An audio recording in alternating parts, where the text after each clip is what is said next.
हर बदलाव एक सोच से शुरू होती है और आज हम पढ़ेंगे उस सोच के बारे में जिसने पूरे यूरोप को बदल दिया। नमस्कार दोस्तों, मैं हूं रोहित पाल और आप देख रहे हैं गुरुकुल स्टडी पॉइंट। एपिसोड में हमारा है क्लास 9th का चैप्टर 2, ठीक है, जिसमें है यूरोप में समाजवाद और रूस की क्रांति। तो समाजवाद में परिवर्तन का युग दौर कैसे शुरू होता है। तो फ्रांसीसी क्रांति में समाज की संरचना एक नाटकीय परिवर्तन लाने की संभावना को खोल देती है। यानी कि जब फ्रांस में समाजवाद आया या फ्रांस की क्रांति हुई, तो फ्रांस की क्रांति से जब चीज़ें आज़ाद हुई तो पूरे यूरोप को लगा कि जब फ्रांस आज़ाद हो सकता है या फ्रांस अपनी स्वतंत्र हो सकता है तो हम क्यों नहीं। तो यूरोप में कई परिवर्तन तो इतना नहीं चाहते थे, यानी कि परिवर्तन के लिए कई लोग अलग अलग तरीके के थे। ठीक, कुछ लोग चाहते थे रूढ़िवादी, और जबकि कुछ लोग चाहते उदारवादी और कुछ थे कट्टरवादी। ठीक है, इन्हीं चीज़ों को हमें समझना है। उदारवादी, रेडिकलवाद और रूढ़िवादी किसे कहते हैं। तो सबसे पहले हम उदारवादी की बात करते हैं। उदारवादी ऐसे राष्ट्र का निर्माण चाहते हैं जिसमें सभी धर्मों का सम्मान हो।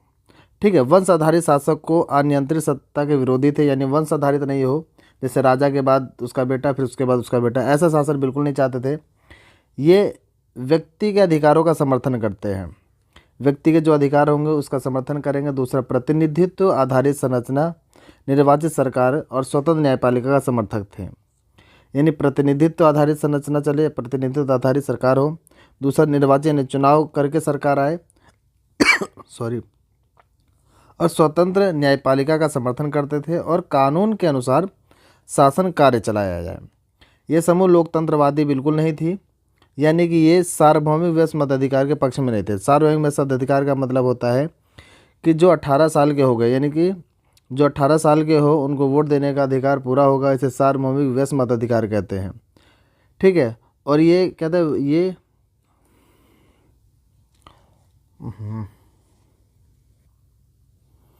चलिए, तो ये देखो, ये लोग कहते हैं सार्वभौमिक व्यस्त मताधिकार के पक्ष में नहीं थे। सार्व का मतलब होता है सभी, भौमिक का मतलब होता है भूमि, व्यस्क का मतलब होता है जो 18 साल से ऊपर के हो, और मताधिकार का मतलब होता है वोट देने वाले। ठीक है, तो मताधिकार के पक्ष में नहीं थे। ये वोट के अधिकार केवल उन संपत्ति अधिकारियों के पक्ष में थे जो संपत्ति अधिकारी थे, कुल मिला के जो पैसे वाले थे। ठीक है, तो ऐसे थे। उदार की बात करते हैं तो ऐसे सरकार के पक्ष में थे जो बहुमत का समर्थन पर आधारित हो।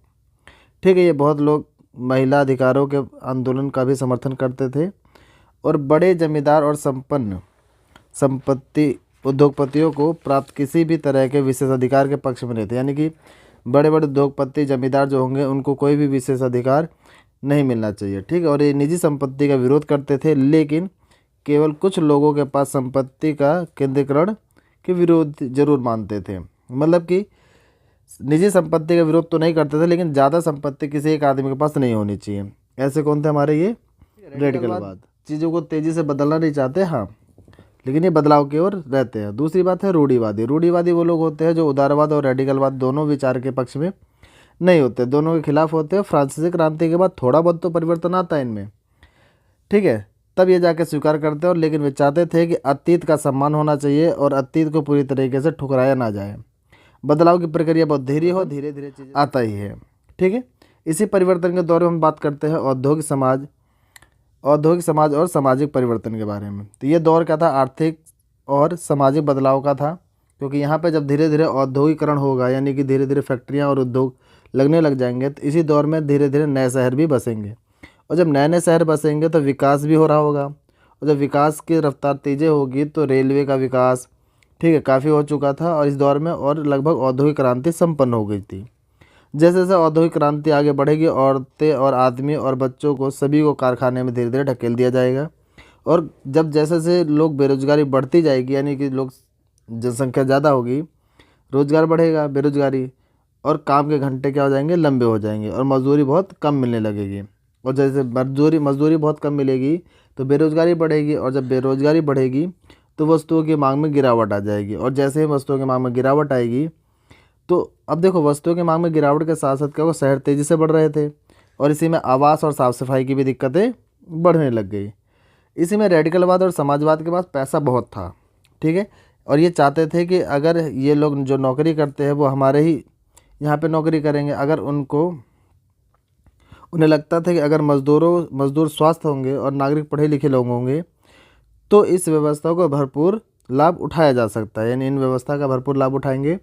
और उनकी मान्यता था कि हर एक व्यक्तिगत स्वतंत्रता हो, गरीबों को रोजगार मिले, और इसीलिए इटली, फ्रांस और जर्मन, रूस ऐसे लोग क्या था क्रांतिकारी हो गए जो राजा का तख्तापलट करना चाहते थे और ऐसे में राष्ट्र निर्माण करना चाहते थे जिसमें सभी नागरिकों को सम्मान और अधिकार प्राप्त हो। देखो अगला टॉपिक है यूरोप में समाजवाद का आगमन। आगमन मतलब कि यूरोप में समाजवाद आया कैसे। देखो समाजवादी पहले समझ लेते हैं, समाजवादी कहते किसे हैं। समाजवादी निजी संपत्ति का विरोध करते हैं और समाजवादियों के पास भविष्य के बिल्कुल सटीक दृष्टि होती है, यानी आने वाला भविष्य कैसा होगा। ऐसे में समाजवादी विचार कुछ निम्नलिखित विचारक रहे, जैसे रॉबर्ट ओवन रहे। ये एक नए तरह के समुदाय की बात करते हैं जिसे न्यू हार्मोनी की रचना का प्रयास करते हैं, ऐसी सोसाइटी। और लुई ब्लॉक जो थे वे चाहते थे कि सरकार पूंजीपति उद्यमों की जगह सामूहिक उद्यम को बढ़ावा दे, यानी कि सरकार के पास सारे उद्यम होने चाहिए, सरकार के पास भी नहीं, लोगों के पास, कम्युनिटी के पास, समुदाय के पास। इसी में हमारे तीसरे जो है कार्ल मार्क्स और फ्रेडरिक एंगेल्स। ठीक है, कार्ल मार्क्स जो है 1818 से लेकर 1882 तक रहते हैं और फ्रेडरिक एंगेल्स जो हैं वो 1820 से लेकर 1895 तक रहते हैं। ठीक है, कार्ल मार्क्स का विचार होता है कि औद्योगिक समाज जो है पूरी की तरह से पूंजीवादी समाज है और ये पूंजीवादी के बहुत बहुत घोर विरोधी होते हैं।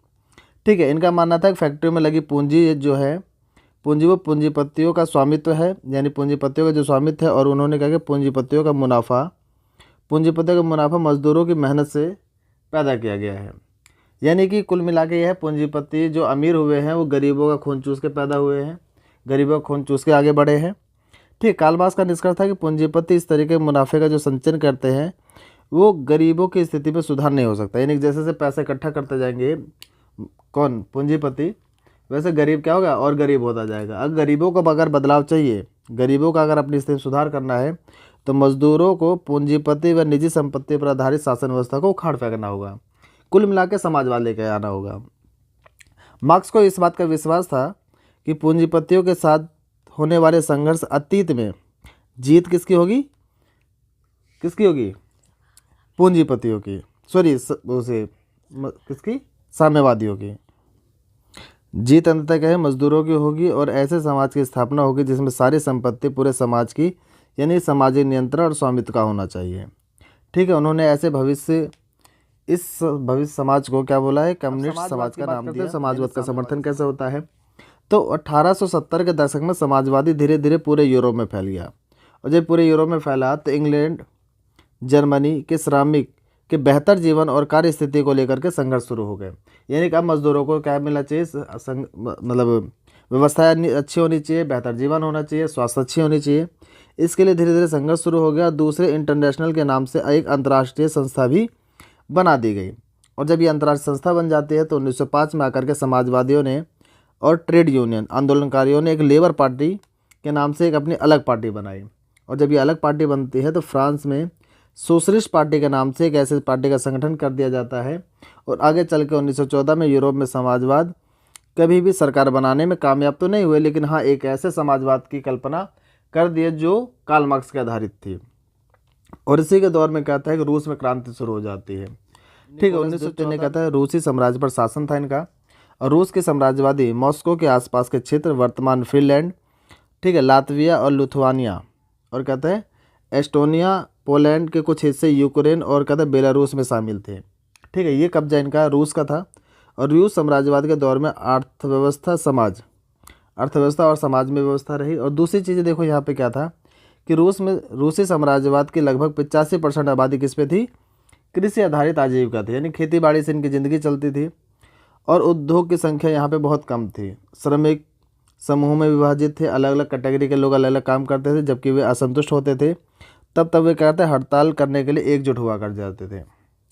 ठीक है, रूस पर किसका शासन था, निरंकुश, यानी कि बेकार शासन था जो अपनी तानाशाही जिसे शासन कहते हैं।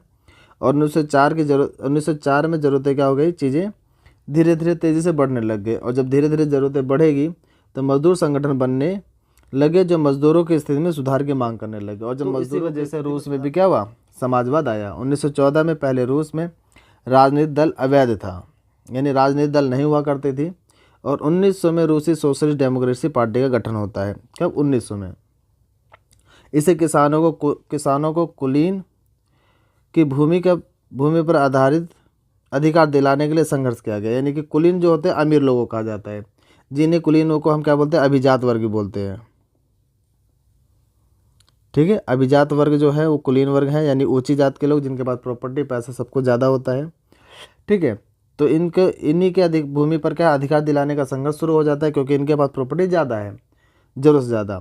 चूँकि भूमि का बंटवारा समय समय पर किसानों के बीच होता रहा है और ये महसूस किया गया कि क्रांति का मुख्य स्रोत मजदूर नहीं बल्कि कौन है, किसान है। अब इससे पहले मजदूरों के संगठन की हमने बात करी थी। फिर आते हैं और हम बात करते हैं 1905 की क्रांति शुरू होती है। उदारवादी जार ने निरंकुशता को समाप्त कर दिया, यानी कि उदारवादी जो थे वो निरंकुश शासन को समाप्त करना चाहते थे। और 1905 में क्रांति के दौरान संविधान की मांग को लेकर के काम किया जाता है और संविधान की मांग को लेकर के आगे बढ़ते हैं, और इसी बीच में एक संघर्ष शुरू होता है। और इसी संघर्ष में आगे जो बदलाव होंगे उसे कहते हैं खूनी रविवार। हुआ क्या इस दिन? 1904 में आवश्यक वस्तुओं की कीमत तेज़ी से बढ़ने लग गई और वास्तविक वस्तु मजदूरी 20% गिरावट हो गई। अब सोचो, कीमतें बढ़ रही है, मजदूरी धीरे धीरे और घट रही है, तो जैसी बात है बेरोजगारी बढ़ी जाएगी। ठीक है, जब पुतिलोवा, ठीक है, आयरन मक्स ने 4 सदस्यों को बर्खास्त कर दिया, यानी कि धीरे धीरे फैक्ट्रियों से इनको बर्खास्त यानी कि फैक्ट्रियों से निकाला जा रहा था। और क्या औद्योगिक कार्रवाई का आह्वान किया। इन लोगों ने क्या कि औद्योगिक कार्रवाई का आह्वान करने लग गए। और सेंट पीटर्सबर्ग ने 1,10,000 से अधिक कर्मचारियों को घंटे कम करने और वेतन बढ़ाने की मांग को लेकर के हड़ताल पर चले गए। ठीक है, तो संघर्ष शुरू हो गया और इसी संघर्ष को लेकर के इस जुलूस पर पुलिस और कोसेक्स ने कहते कोसेक्स ने हमला कर दिया और 100 से ज़्यादा श्रमिक जो थे वो मारे गए, लगभग 300 से ज़्यादा लोग घायल भी हुए। और इसी पूरी घटना को क्या बोला जाता है? खूनी रविवार के नाम से याद किया जाता है। ठीक है, कब हुआ था ये? 1905 में। 1905 की क्रांति की शुरुआत इसी घटना से शुरू होती है। लोगों ने कहते संविधान की मांग को और तेज़ी से बढ़ा दिया और सारे देश में हड़तालें शुरू हो गए। विश्वविद्यालय, कॉलेज, दुकान, ये सब चीज़ें बंद कर दिए गए। जार ने एक नियंत्रित पारदर्शितात्री संसद या फिर ड्यूमा, यानी कि यूरोप के अंदर के संसद को ही ड्यूमा कहा जाता है। आगे चल के ड्यूमा ही बात करेंगे, संसद की बात नहीं करते। ठीक है, ड्यूमा का निर्माण की अनुमति दे दी जाती है और जार ने 75 दिन के भीतर पहली ड्यूमा को बर्खास्त कर दिया गया और दूसरी ड्यूमा को 3 महीने के भीतर बर्खास्त कर दिया गया। और जार ने क्या था, रूढ़िवादी नेता रहेंगे तो पुराने विचारधारा के लोग रहेंगे, लोगों को विश्वास भी बना रहेगा। और इसी देर से शुरू होता है हमारा पहला विश्व युद्ध, यानी कि प्रथम विश्व युद्ध और रूस साम्राज्य। पहला विश्व युद्ध हमारा 1914 से 1918 के बीच में होता है। ठीक है, इसमें 2 गुट बटे होते हैं, एक होता है मित्र शक्तियाँ और एक होता है केंद्र शक्तियाँ। मित्र शक्तियाँ मुख्यतः कौन से होते हैं? फ्रांस, ब्रिटेन और रूस एक तरफ होते हैं, जर्मनी, ऑस्ट्रेलिया, तुर्की एक तरफ होते हैं। ठीक है, रूस में प्रथम विश्व युद्ध की शुरू में लोकप्रिय था, यानी शुरू में पहला विश्व युद्ध जो हुआ रूस काफ़ी लोकप्रिय रहा, लेकिन बाद में धीरे धीरे क्या होगा, इसका समर्थन कम होते गया। जर्मन विरोधी भावनाएं धीरे धीरे बहुत अधिक बढ़ती चली गई। ठीक है, तो जर्मन के विरोध में जो चीज़ें आदि भावनाएं रहीं वो धीरे धीरे बढ़ने शुरू हुई। रूसी सेना को तो जर्मन और ऑस्ट्रेलिया ने बुरी तरीके से हरा दिया, यानी रूस क्या हुआ, हार जाता है। और युद्ध पर उद्योग पर भी काफ़ी प्रभाव पड़ता है, क्योंकि उद्योग काम करेंगे नहीं, चीज़ें बिकेगी नहीं। और धीरे धीरे क्या, श्रमिकों की भी कमी हो जाती है, श्रमिक छोड़ के चले जाने लगे। और 1916 में रेलवे लाइन भी धीरे धीरे टूटने लग गई। ठीक है, और जरूरी सामान बननी, छोटी छोटी आवश्यकताएँ, कार्यशालाएँ जो थी जहाँ पे छोटे ज़रूरत के सामान बनते थे वो भी धीरे धीरे बंद होने लग गए। ठीक है, तो जिसकी वजह से क्या हुआ, अनाज की काफ़ी कमी हो गई और इसलिए रोटी की भी कमी बढ़ने लग गई। और जब ये सारी चीज़ें होगी, ठीक है, तो यहाँ पे क्या होगा, एक फरवरी क्रांति शुरू होती है पेट्रोग्राद में। फरवरी क्रांति क्या हुआ, 1917 में मजदूरों के इलाकों में पदार्थों की भारी कमी हुई और इसी के साथ क्या था, अनेक ने विरोध प्रदर्शन का शुरुआत करते हैं। और इस प्रदर्शन में क्या हुआ, सेना सिपाही भी शामिल हो जाते हैं। और परिस्थिति को देखते हुए 2 मार्च 1917 को जार ने क्या किया, गद्दी छोड़ दी।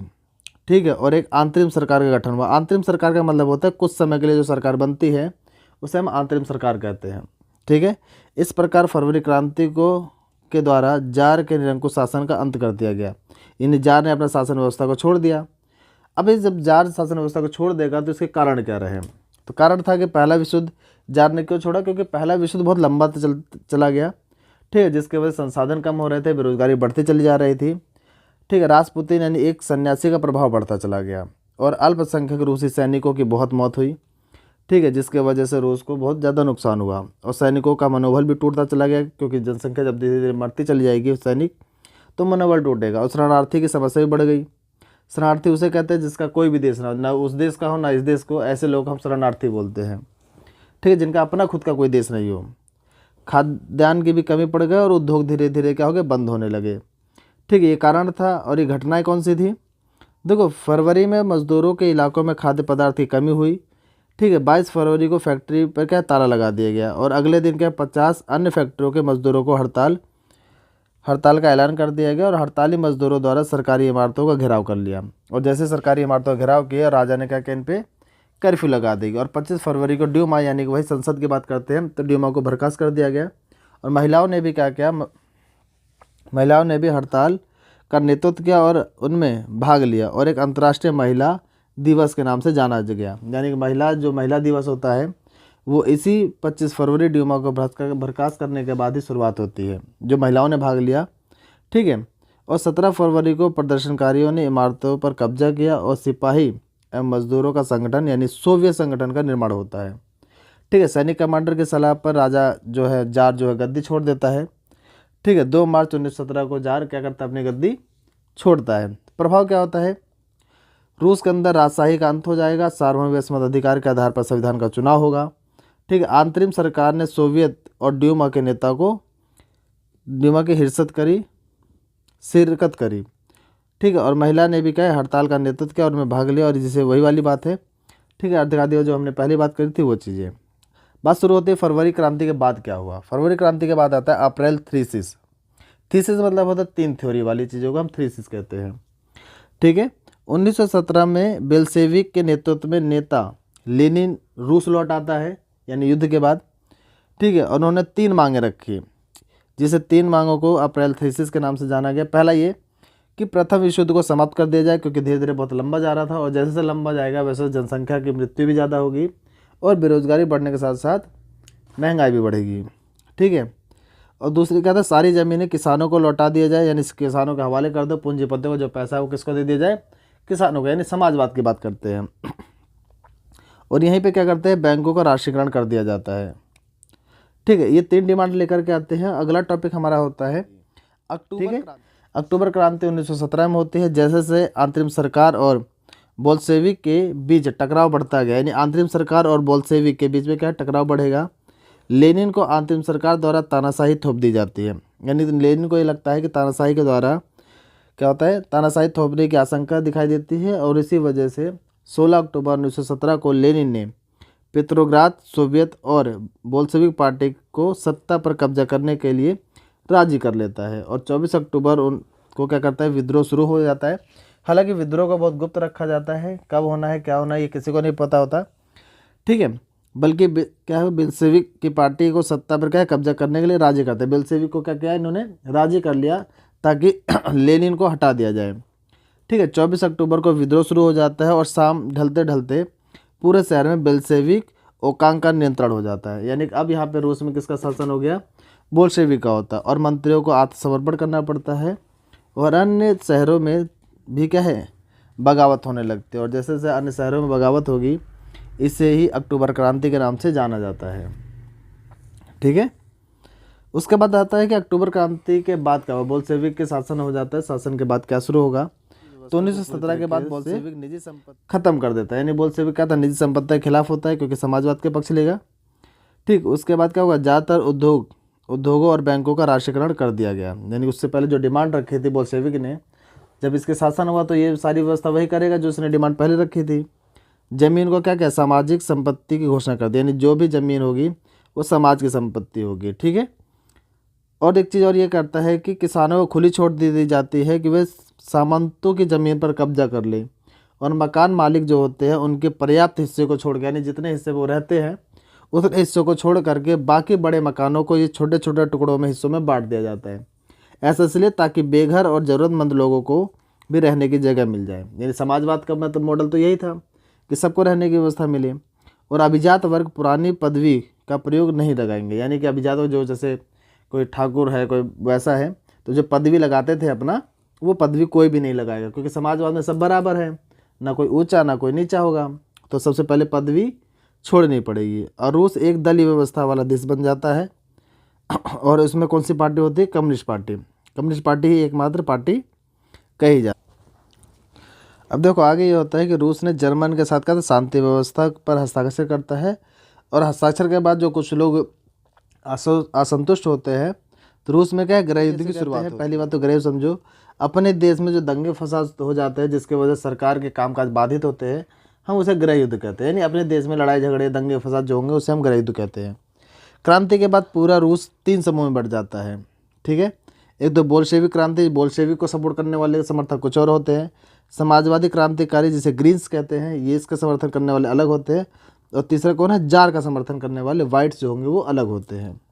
ठीक है इन तीनों समूह के बीच में रूस में क्या था, धीरे धीरे क्या था, गृह युद्ध छिड़ गया। यानी ये तीनों ही समूह आपस में लड़ने लग गए। ठीक, ग्रीस और वाइट्स को क्या था, फ्रांस, अमेरिका और ब्रिटेन, जापान का भी समर्थन मिला। ठीक है, ये गृह युद्ध के दौरान लूटमार, डकैती और भुखमरी ऐसी समस्याएं बड़े पैमाने पर हुई। ठीक है चलिए, तो बड़े पैमाने पे ये सारी चीज़ शुरू होती है। बात करते हैं सामूहिकरण। ठीक है, स्टालिन ने रूस में सामूहिकरण कार्यक्रम प्रारंभ कर दिया। ठीक है, इसके अंतर्गत सभी किसानों को सामूहिक खेती, ठीक है, और कहे कोल खोज के काम करने के लिए बाध्य किया गया। और ज़्यादातर जमीन कहते साजो समाज सामूहिक खेतों में को स्वामित्व को सौंप देगा। यानी जो सामूहिक खेत होंगे, ठीक, वो उनको दे। यानी सामूहिक मतलब है कि एक आदमी की प्रॉपर्टी नहीं होगा, ये एक समुदाय की प्रॉपर्टी होगी। ठीक है, और सभी किसान सामूहिक खेतों पर काम करते थे और कोल खोज के मुनाफे को सभी किसानों के बीच में बांट दिया जाता था। यानी कोई एक आदमी ने, कोल खोज मतलब कोयले की खोज जो होगी, किसानों के जो भी प्रॉफिट होता है वो समुदाय को बटेगा। ठीक है, समाजवादी समाज का निर्माण कैसे होता है, देखो बोल्शेविक ने औद्योगिक और बैंकों के राष्ट्रीयकरण को जारी कर दिया। यानी जो पहली व्यवस्था इन्होंने मानी थी उसी व्यवस्था को ये आगे करते हैं। और किसानों को उस ज़मीन पर खेती की छूट दे दी जाती है जिसका समाजीकरण किया जा चुका है। यानी जिसको समाज का, यानी जिस ज़मीन को समाज के दे दिया गया और समाज में डिसाइड कर दिया किस किस की है, वो पूरा समुदाय उसी पे काम करेगा। केंद्र नियोजन व्यवस्था को लागू कर दिया जाता है और पंचवर्षीय योजना शुरू कर दी जाती है। पंचवर्षीय मतलब होता है 5 साल के लिए जो बदलाव करने हैं, 5 साल के लिए जो योजनाएं बनानी है, वो व्यवस्था शुरू किया जाता है। और एक क्या था, विकसित शिक्षा व्यवस्था और विकसित की जाती है। एक विस्तारित शिक्षा व्यवस्था विकसित की जाती है और फैक्ट्री कामगारों एवं किसानों को विश्वविद्यालय में दाखिल दिलाने के लिए ऐसा इंतजाम किया जाता है। और जो महिलाएं काम करते हैं, कामगार होते हैं, उनके बच्चों के लिए फैक्ट्रियों में ही क्या बालवाड़ियाँ खोल दी जाती है। बालवाड़ी मतलब कि बच्चों की देखभाल करने के लिए, जैसे आंगनबाड़ी होता है ना, वैसे जिस महिला के बच्चे हैं उनकी व्यवस्था भी किया जाता है। समाजवाद में ऐसा ही हुआ। ठीक है, मज़दूरों के लिए क्या आदर्श, ठीक है, रिहायशी मकान बनवाए गए। जो मज़दूर रहे उनके लिए अच्छे खासे घर बने और सस्ती से व्यवस्था को उपलब्ध कराई गई। कुल मिला के समाजवाद जो था वो किसी एक की प्रॉपर्टी नहीं रहेगी और सबकी प्रॉपर्टी मानी जाती है। ठीक है, समाजवाद कुछ समय तक चलता है। जैसे अगर मैं समाजवाद की बात करूं तो आपको पता है कि रूसी क्रांति कब हुए थे, 1719 से लगभग शुरू होती है और 1991 में आकर के टूट जाती है।